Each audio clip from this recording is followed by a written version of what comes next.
식물 중에 그 야생겨자라는 식물이 있습니다.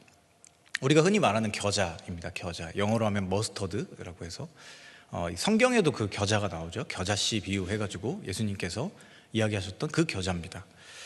이 겨자라는 식물이요, 좀 되게 특이한 점을 가지고 있습니다. 이 특성이 뭐냐면요, 이 야생 겨자를 각 부위별로 이렇게 뽑아내서 그거를 이렇게 잘 이렇게 교배를 시키면 전혀 다른 식물이 돼서 나오게 된다라고 합니다. 야생 겨자에서 꽃 부분만 이렇게 집중적으로 교배를 시키면 그게 이제 콜리플라워라고 하는 우리가 먹는 채소가 됩니다. 또 그거에 이제 꽃과 줄기만 가지고 와서 또 교배를 시키면요, 브로콜리가 됩니다. 그리고 곁눈만 가지고 와서 이 교배를 시키면 방울 양배추가 되고, 끝눈을 교배만 시키면 양배추가 됩니다.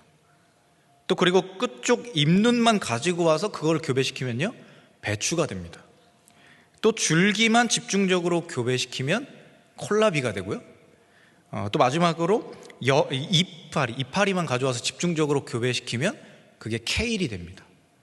그래서 이 야생 겨자라고 하는 하나의 식물이 정말 전혀 다른 형태의 이제 우리에게 유용하게 쓰여지는 그런 식물들이 된다라고 합니다. 그러니까 앞서 말한 이 되게 많은 채소들이요, 사실은 야생 겨자 하나에서 나온 거예요.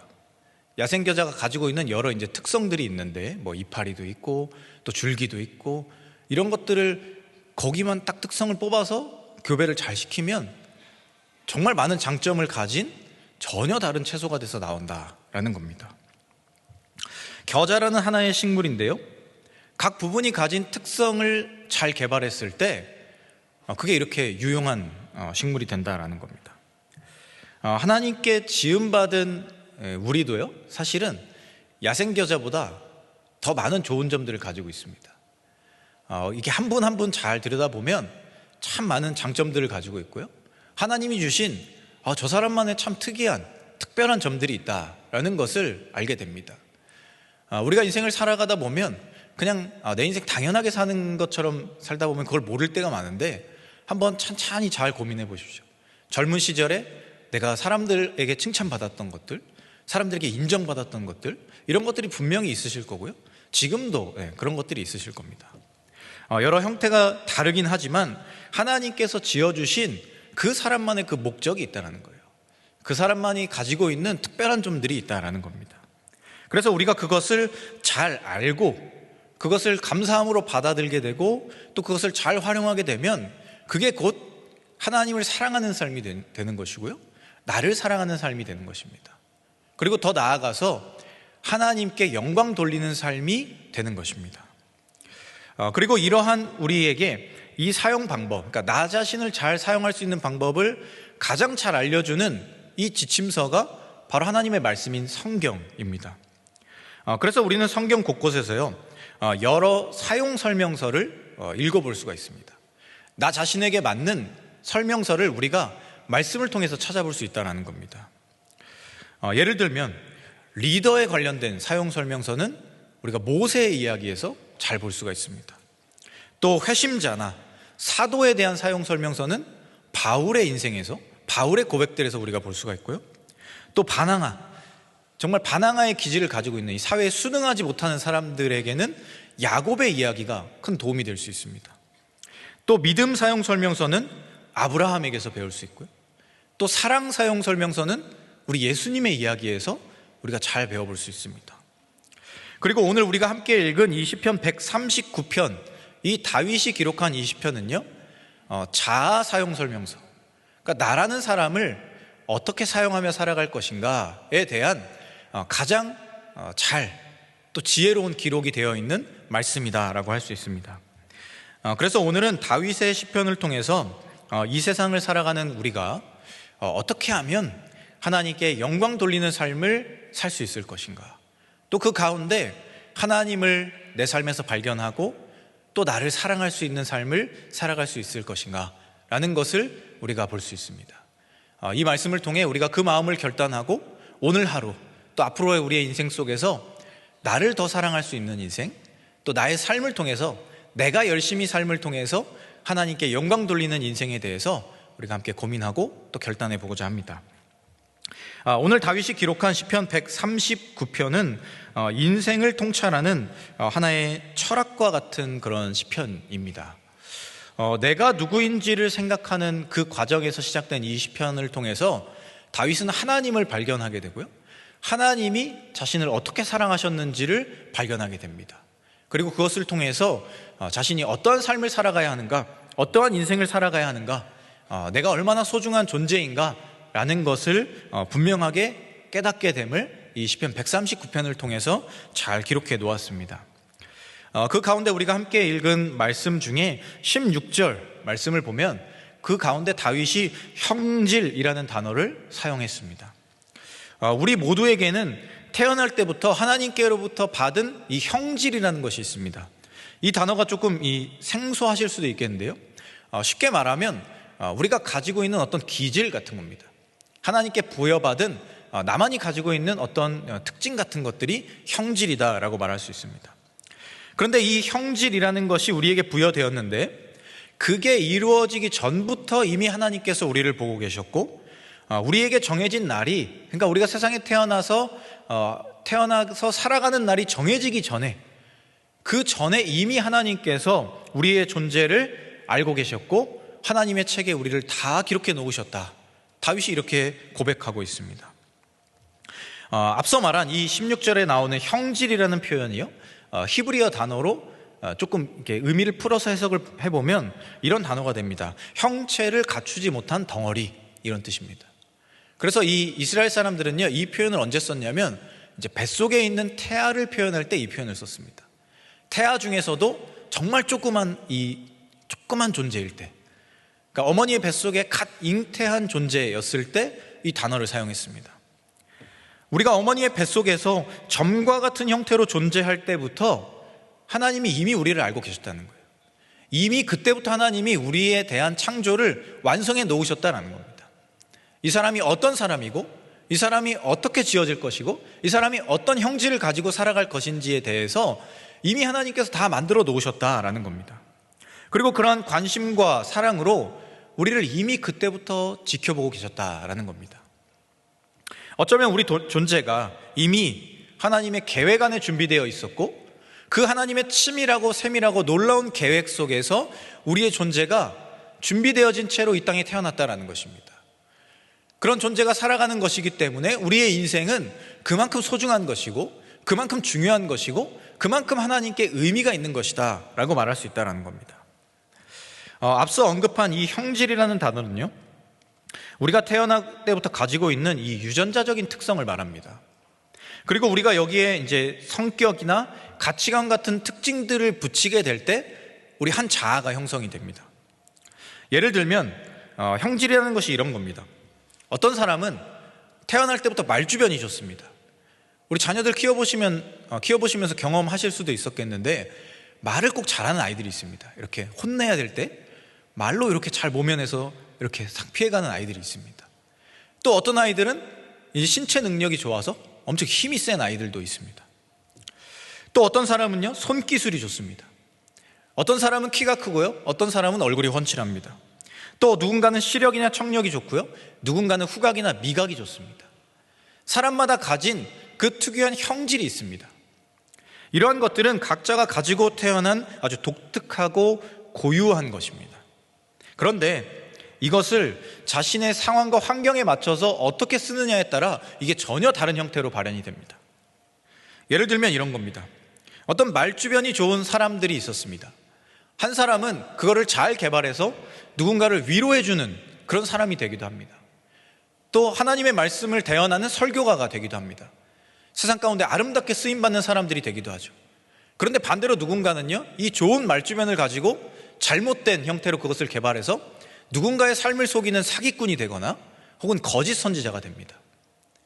또 어떤 사람은 손기술이 좋은데 그 누군가는 장인 정신을 가진 기술자가 되기도 하고, 또 사람들을 살리고 고치는 의사가 되기도 합니다. 그런데 또 어떤 사람은요, 그것을 잘못 개발을 해서 사람들의 물건을 훔치는 소매치기가 되기도 하고요, 누군가를 때리고 폭행하는 형태로 자신의 그 기술을 사용하기도 합니다. 이처럼 같은 형질을 가지고 태어났다 하더라도요, 그것을 우리가 어떻게 사용하느냐에 따라서 전혀 다른 것이 됩니다. 이것은 우리 그리스도인들에게도 마찬가지죠. 우리 각자가 가진 은사라는 것이 있습니다. 하나님께서 우리에게 주신 것이죠. 그런데 이 은사도 사실은 우리가 가진 형질에서부터 출발하는 경우가 많습니다. 우리가 어릴 때부터 잘하는 것, 우리가 고유하게 가지고 있던 그 특징을 가지고 우리의 은사가 완성되는 경우가 많다는 거죠. 그런데 우리가 이 은사를 쓸 때요, 이것이 하나님께서 주신 것이다 라는 것을 인정하지 못하고 깨닫지 못하고 그것을 내 마음대로 무분별하게 사용하게 되면 그게 하나님께 영광이 되는 것이 아니라 오히려 하나님의 영광을 가리는 일이 됩니다. 성경 속에서 이 은사를 오용했던 가장 대표적인 인물들이 두 사람 있죠. 회심하기 전에 바울과 삭개오입니다. 이 사람들은요, 하나님께서 주신 그것이 자신의 은사다, 하나님께 영광을 돌려야 하는 것이다 라는 것을 인식하지 못하고 그것을 자신들 마음대로 사용했습니다.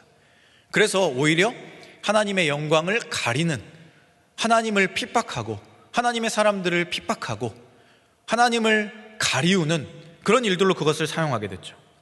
그런데 하나님을 만나게 된 뒤로, 예수 그리스도를 만나게 된 뒤로, 그들이 회심하고 난 뒤로 그들의 삶이 완전히 바뀌게 되었고, 그 똑같은 형태의 은사가 하나님께 영광이 되는 형태로 변화되게 되었습니다.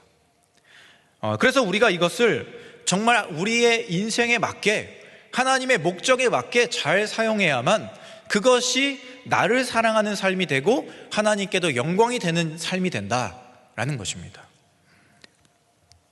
오늘 다윗은요, 139편 전체에 걸쳐서 하나님의 창조에 대한 이야기를 합니다. 그 하나님의 창조가 얼마나 놀라운 것인지, 그리고 그 계획이 얼마나 오랫동안 준비되었고 얼마나 세밀하고 얼마나 꼼꼼하게 계획되어 있는 것인지를 그가 고백합니다. 그리고 그 놀라운 계획 가운데 잘 들여다보니 나라는 사람이 있었다라는 것을 알게 돼요. 하나님이 나를 그렇게 오래전부터 세밀하게, 그렇게 정말 성심성의껏 준비를 하셔서 나라는 존재를 만드셨구나 라는 것을 깨닫게 됩니다. 그리고 그것이 얼마나 소중한지를 깨닫게 됩니다. 또 그 하나님께서 이미 오래전부터 계획을 가지고 자신의 손으로 직접 창조하신 내 삶이, 나를 구성하고 있는 나의 그 모든 형질이, 그 작은 덩어리 같은 그 모든 형질 하나하나가 정말 하나님께서 나를 위해 주신 것이구나 라는 것을 그가 깨닫게 되었습니다. 그리고 139편 마지막 2절에서 고백하듯이 그는 이러한 간구를 합니다. 내가 하나님께 합당한 삶을 살게 해주십시오. 영원한 그 길로, 그 길만 따라가는, 그 옳은 길로만 달려가는 정말 주님이 기뻐하시는, 하나님께 영광 돌리는 사람이 되게 하여 주십시오. 이러한 고백을 하고 있습니다. 이 다윗의 고백은 하나님께 지음받은 한 개인이 할 수 있는 가장 위대한 고백입니다.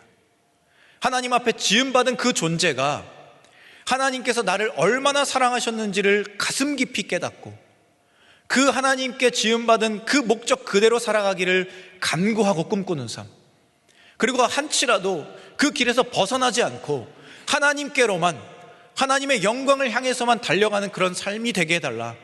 이러한 고백, 정말 위대한 한 개인의 고백입니다. 그리고 이 고백이 우리가 하나님 앞에 날마다 드려야 할 고백인 것입니다. 내가 하나님의 사람이고 내가 하나님의 형질대로 하나님께서 하나하나 지어주신 그대로 지음받아진 그 놀라운 존재이고, 그러한 존재이기에 나는 내 자신을 사랑할 수 있고, 나는 내 삶으로 하나님께 영광을 돌리기를 기뻐하고, 그 길로 살아가는 것이, 그 길을 따라가는 것이, 그 길로만 달려가는 것이 내 인생의 가장 큰 기쁨이자 내 인생의 가장 큰 행복이다. 이것이 우리가 고백할 수 있는 하나님을 향한 가장 위대한 한 개인의 신앙 고백이다라는 것입니다. 우리가 성경 속에서 의인을 뽑을 때 이 다윗과 함께 대표적으로 뽑는 사람이 있습니다. 바로 욥입니다. 이 욥기를 시작하는 부분을 보면요, 이러한 기록이 있습니다. 욥은 온전하고 정직하여 하나님을 경외하고 악에서 떠난 사람이었다.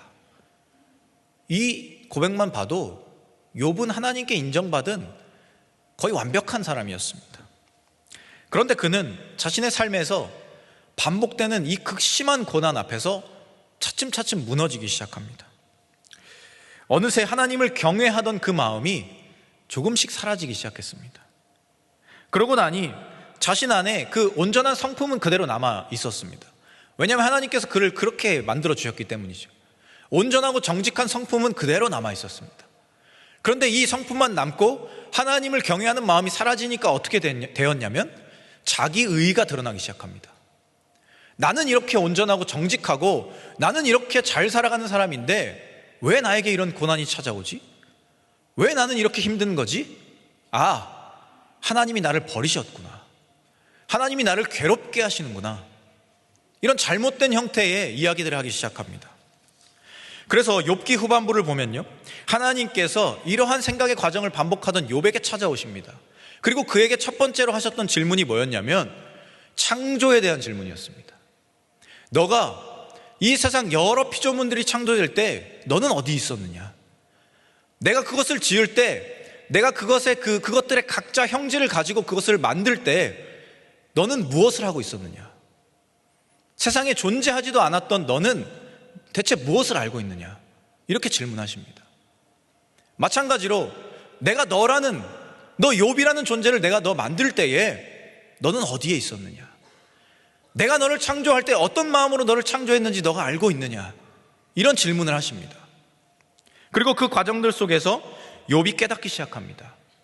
하나님의 창조는 하나님만 아시는 것이고 하나님께서 지으신 그 모든 피조물들이 결국 하나님의 그 놀라운 계획 안에, 하나님의 그 놀라운 목적 안에 지어진 것이고 그 피조물들은 지은 바 그 목적대로 하나님께 영광을 돌리며 살아가는 것이, 하나님을 경외하며 살아가는 것이 결국 진정한 인생의 목적이구나. 이것을 욥이 깨닫게 되었습니다.